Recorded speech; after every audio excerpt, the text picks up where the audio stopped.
ஓயாது ஓடிக்கொண்டே இருக்கக்கூடிய மனதையும் இந்த உடலையும் நிலைநிறுத்தி ஏதாவது ஒரு சிந்தனையில் ஒருமுகப்படுத்தும் போது நமக்கு உள்ளே இருக்கக்கூடிய அந்த ஞானாக்னியானது தூண்டப்படும். அந்த ஞானாக்னியை தூண்டக்கூடிய அந்த வெப்பமாக்கக்கூடிய அந்த செயலுக்குத்தான் தபஸ் என்று பெயர்.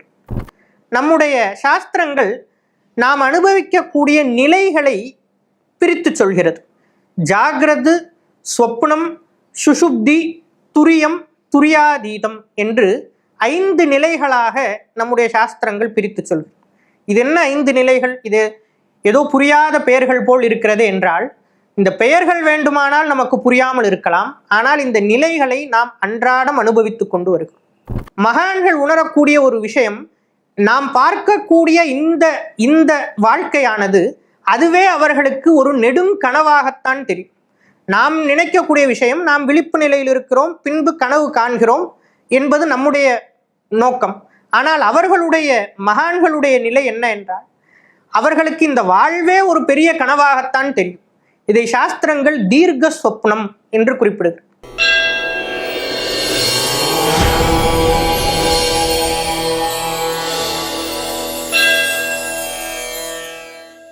தெய்வத்தமிழ் டிவி நேயர்களுக்கு அன்பான வணக்கம். லலிதா நவரத்ன மாலையினுடைய முதல் பாடலை நாம் சிந்தித்து வருகிறோம். கற்றும் தெளியார் காடே கதியாய் கண்மூடி நெடுங்கனவான தவம் பெற்றும் தெரியார் என்ற அந்த பகுதியை நாம் சிந்தித்து வருகிறோம். கற்றலில் தொடங்கிய இந்த ஆன்மீகம் கற்றும் தெளியார், பின்பு அது தவத்தை நோக்கி செல்கிறது. காடே கதியாய் கண்மூடி நெடுங்கனவான தவம். காட்டில் காடே கதியாய் தவம் செய்கிறார்கள். அந்த தவமானது எப்படி இருக்கிறது? பொதுவாக தவம் என்று சொன்னவுடன் எல்லோருக்கும் வரக்கூடிய ஒரு சிந்தனை, அது ஏதோ காட்டிற்கு போய் அங்கே ரிஷிகள் முனிவர்கள் எல்லாம் கண்மூடி அமர்ந்திருப்பார்கள், அதுதான் தவம் என்றுதான் ஒரு பொதுவான சிந்தனை இருக்கும். ஆனால் நம்முடைய சாஸ்திரங்கள் தவத்திற்கு முற்றிலும் வேறுபட்ட ஒரு விஷயத்தை நமக்கு காண்பித்து கொடுக்கிறது. தவம் என்ற தமிழ் சொல்லிற்கு தபஸ் என்று வடமொழியில் நாம் அந்த சொல்லை நாம் சொல்கிறோம். தவம் என்று தமிழில் சொல்கிறோம், வடமொழியில் சொல்லும்போது தபஸ் என்று சொல்கிறோம். இந்த தபஸ் என்று சொல்லக்கூடிய இந்த வார்த்தைக்கு வெப்பத்தை வெப்பமாக்குதல் என்று அர்த்தம். தப என்றால் வெப்பமாக்குதல். எதை வெப்பமாக்க வேண்டும் என்றால், ஓயாது ஓடிக்கொண்டே இருக்கக்கூடிய மனதையும் இந்த உடலையும் நிலைநிறுத்தி ஏதாவது ஒரு சிந்தனையில் ஒருமுகப்படுத்தும் போது நமக்கு உள்ளே இருக்கக்கூடிய அந்த ஞானாக்னியானது தூண்டப்படும். அந்த ஞானாக்னியை தூண்டக்கூடிய அந்த வெப்பமாக்கக்கூடிய அந்த செயலுக்குத்தான் தபஸ் என்று பெயர். இது எப்படி வேண்டுமானாலும் நடக்கலாம். இது கண்மூடி காட்டில் அமர்ந்து மட்டும்தான் நடக்குமா என்றால், அது ஒரு விதமான தவம். வழிபாடு மூலமாக, நாமஸ்மரணம் மூலமாக எல்லா வகையிலும் நாம் தவம் செய்யலாம். நம்முடைய அன்றாட வாழ்க்கையில் அந்த இறைத்தன்மையோடு நம்மை ஒரு தொடர்பில் வைத்திருக்கக்கூடியதுதான் தவம். நாம் வெளிப்பார்வைக்கு இந்த உலகியல் விஷயங்களை நாம் செய்து கொண்டிருப்பது போல் தெரிந்தாலும், நம்முடைய மனதானது இறைவன் மீது ஒருமுகப்பட்டிருந்தால் அதுதான் தவம். ஆனால் இதையெல்லாம் கடந்து இந்த உலக பந்தங்களிலிருந்தே விடுபட்டு சில முனிவர்கள் ரிஷிகள் எல்லாம் காட்டில் தவம் செய்கிறார்கள். காடே கதியாய் தவம் செய்கிறார்கள். சரி, அப்படிப்பட்ட தவம் செய்தவர்களுக்கு காடே கதியாய் கண்மூடி நெடுங்கனவான தவம் என்று இந்த பாடல் குறிப்பிடுகிறது. நாம் இந்த இடத்தில் ஒரு விஷயத்தை கவனிக்க வேண்டும். காடே கதியாய் கண்மூடி தவம் என்று குறிப்பிடவில்லை, கண்மூடி நெடுங்கனவான தவம் என்று குறிப்பிடுகிறார். அது என்ன நெடுங்கனவான தவம்? கண்மூடி தவம் இருக்கிறார்கள், மனதை ஒருமுகைப்படுத்தி இருக்கிறார்கள், இறைவனை நோக்கி காட்டில் தவம் செய்கிறார்கள், இதெல்லாம் சரிதான். அதென்ன நெடுங்கனவான தவம் என்றால், நாம் அந்த இடத்தில் ஒரு விஷயத்தை நாம் சிந்திக்கலாம். சாஸ்திரங்கள் நமக்கு நம்முடைய அன்றாட வாழ்க்கையில் நாம் அனுபவிக்கக்கூடிய நிலைகளை பிரித்து சொல்கிறது.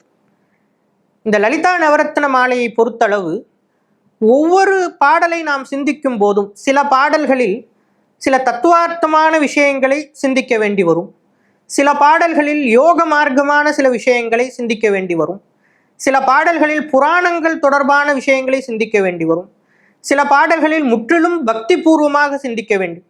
இது எல்லாமே இந்த பாடல்களில் இருப்பதால் நாம் இதையெல்லாம் சிந்திப்பது என்பது இன்றியமையாத ஒன்று.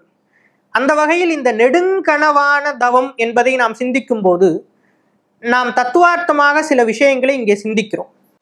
நம்முடைய சாஸ்திரங்கள் நாம் அனுபவிக்கக்கூடிய நிலைகளை பிரித்து சொல்கிறது. ஜாகிரது, ஸ்வப்னம், சுஷுப்தி, துரியம், துரியாதீதம் என்று 5 நிலைகளாக நம்முடைய சாஸ்திரங்கள் பிரித்து சொல்கிறது. இது என்ன 5 நிலைகள்? இது ஏதோ புரியாத பெயர்கள் போல் இருக்கிறது என்றால், இந்த பெயர்கள் வேண்டுமானால் நமக்கு புரியாமல் இருக்கலாம், ஆனால் இந்த நிலைகளை நாம் அன்றாடம் அனுபவித்து கொண்டு வருகிறோம். ஜாகிரத் என்றால் நாம் விழித்திருக்கக்கூடிய நிலை. இப்பொழுது நாம் விழித்திருந்து பேசிக்கொண்டிருக்கிறோம், கேட்டுக்கொண்டிருக்கிறோம், செயல்பட்டு கொண்டிருக்கிறோம். இதெல்லாம் ஜாகிரத் என்ற நிலை. இந்த ஜாகிரத் என்றது விழிப்பு நிலை. அதற்கடுத்து இந்த உடலுக்கும் மனதிற்கும் கொஞ்சம் ஓய்வு தேவைப்படுகிறது. உடல் உடனடியாக ஓய்வுக்கு சென்று விடுகிறது, ஆனால் மனது இன்னும் ஓய்வடையவில்லை. அந்த நிலையில்தான் கனவுகள் தோன்றுகிறது. உடல் ஓய்வடைந்தாலும் மனது ஓய்வடையாத நிலையில் தோன்றுவதுதான் கனவுகள். அந்த கனவு நிலைக்கு சொப்னம் என்று பெயர். பின்பு மனதும் ஓய்ந்து உடலும் மனதும் முழுமையான ஓய்வுக்கு செல்லும் போது ஆழ்ந்த உறக்கத்திற்கு சென்று விடுகிறது. அந்த ஆழ்ந்த உறக்க நிலைக்கு சுஷுப்தி என்று பெயர். அதையும் கடந்து எதுவுமே அறியாத நிலையில் இந்த மனதும் உடலும் ஓய்ந்ததற்கு பின்பு பிராணன் மட்டும் இயங்கிக் கொண்டிருக்கக்கூடிய நிலைக்கு துரியம் என்று பெயர். அந்த பிராணனையும் கடந்து பிராணனோடு ஆத்மா மற்றும் இயங்கிக் கொண்டிருக்கும் மற்ற எல்லா கருவிகளும் ஓய்ந்து விடக்கூடிய நிலைக்கு துரியாதீதம் என்று பெயர். இதை தமிழில் நனவு, கனவு, உறக்கம், பேருறக்கம், உயிர்ப்படங்கள் என்று சொல்வது வழக்கம். சம்ஸ்கிருதத்தில் ஜாகிரத்து, சொப்னம், சுஷுப்தி, துரியம், துரியாதீதம் என்று. ஒரு உதாரணத்திற்கு சொல்லலாம். ஒருவர் உறங்குகிறார். அவரை நாம் அவருடைய பெயரை சொல்லி கூப்பிட்டவுடன் அவர் விழித்து விடுகிறார் என்றால் அவர் கனவு நிலையில் இருக்கிறார் என்று அர்த்தம். கனவு நிலையில் இருப்பவர்கள் வெளியில் கேட்கக்கூடிய அந்த ஓசைக்கே விழித்து விடுவார்கள். அல்லது ஒருவரை நாம் தட்டி எழுப்புகிறோம் என்றால் அவர் ஆழ்ந்த உறக்க நிலைக்கு போயிருக்கிறார். ஒருவரை கூப்பிட்டு தட்டியும் அவர் எழும்புவதற்கு கொஞ்சம் நேரம் ஆகிறது என்றால் அதுதான் இன்னும் ஆழ்ந்த உறக்கமாக இருக்கக்கூடிய பேருறக்கம் என்ற நிலை. இன்னும் அதிகமாக ஒருவரை தட்டி எழுப்பி கூப்பிட்டு அவரை மீண்டும் இந்த விழிப்பு நிலைக்கு கொண்டு வருவதற்கு நாம் மிகுந்த முயற்சி செய்ய வேண்டிய உள்ளது என்றால் அது துரியாதீதம் என்று சொல்லக்கூடிய உயிர்ப்படங்கள் என்ற அந்த நிலை. இது நம்முடைய அன்றாட வாழ்வில் நிகழக்கூடிய ஒரு விஷயம். ஆனால் இதை மகான்கள் இதை வெறும் நனவு, கனவு என்று அன்றாட வாழ்க்கையில் நனவு நிலையில் இருக்கிறோம், பின்பு கனவு நிலையில், பின்பு இந்த உடலுக்கும் மனதிற்கும் தேவையான ஓய்வை நாடி உறக்க நிலையில், அதுவே ஆழ்ந்த உறக்க நிலைக்கு போகிறோம் என்ற இந்த விஷயத்தை மகான்கள் வேறு விதமாக மாற்றுகிறார். அவர்கள் இதை மேல் நோக்கி செலுத்துகிறார். நாம் விழிப்பு நிலையில் இருக்கிறோம். இந்த விழிப்பு நிலையிலிருந்து மேல் நோக்கி நம்முடைய உணர்வை செலுத்தும் போது அந்த உணர்வானது மேல் நோக்கி செலுத்தப்படுகிறது. அப்படி மேல் நோக்கி செலுத்தப்படும் போது அது வெறும் உறக்கமாக, அது வெறும் ஆழ்ந்த உறக்கமாக இல்லாமல் ஒரு மிகப்பெரிய ஞான விழிப்பாக அது மலர்கிறது. அந்த நிலையில் மகான்கள் உணரக்கூடிய ஒரு விஷயம், நாம் பார்க்கக்கூடிய இந்த வாழ்க்கையானது அதுவே அவர்களுக்கு ஒரு நெடுங்கனவாகத்தான் தெரியும். நாம் நினைக்கக்கூடிய விஷயம், நாம் விழிப்பு நிலையில் இருக்கிறோம், பின்பு கனவு காண்கிறோம் என்பது நம்முடைய நோக்கம். ஆனால் அவர்களுடைய மகான்களுடைய நிலை என்ன என்றால் அவர்களுக்கு இந்த வாழ்வே ஒரு பெரிய கனவாகத்தான் தெரியும். இதை சாஸ்திரங்கள் தீர்க்க சொப்னம் என்று குறிப்பிடுகிறது. நாம் சொல்லக்கூடியது ஏதோ ஒரு சில நேரம் காணக்கூடிய கனவு. ஆனால் மகான்களை பொறுத்தளவு இந்த வாழ்க்கையே ஒரு கனவுதான். அந்த கனவை தீர்க்க சொப்னம் என்று நம்முடைய சாஸ்திரங்கள் குறிப்பிடுகிறது. அந்த சாஸ்திரங்கள் சொல்லக்கூடிய தீர்க்க சொப்னத்தை தான் இங்கே நெடுங்கனவு என்று சொல்கிறார். எனவே தவம் செய்வதனுடைய பயன் அவர்கள் தங்களுடைய உணர்வை மேல் நோக்கி செலுத்தி இந்த வாழ்வையே நெடுங்கனவாக காணக்கூடிய ஒரு உயர்ந்த நிலைக்கு அவர்கள் சென்றிருக்கிறார்கள். ஆனால் அப்படி சென்றவர்களாலும் உன்னை அறிந்து கொள்ள முடியவில்லையே, என்னால் எப்படி அறிந்து கொள்ள முடியும் என்று இந்த பாடல் அமைகிறது. இனி வரக்கூடிய பகுதிகளில் இந்த பாடலினுடைய அடுத்தடுத்த விஷயங்களை நாம் சிந்திக்கலாம். நன்றி.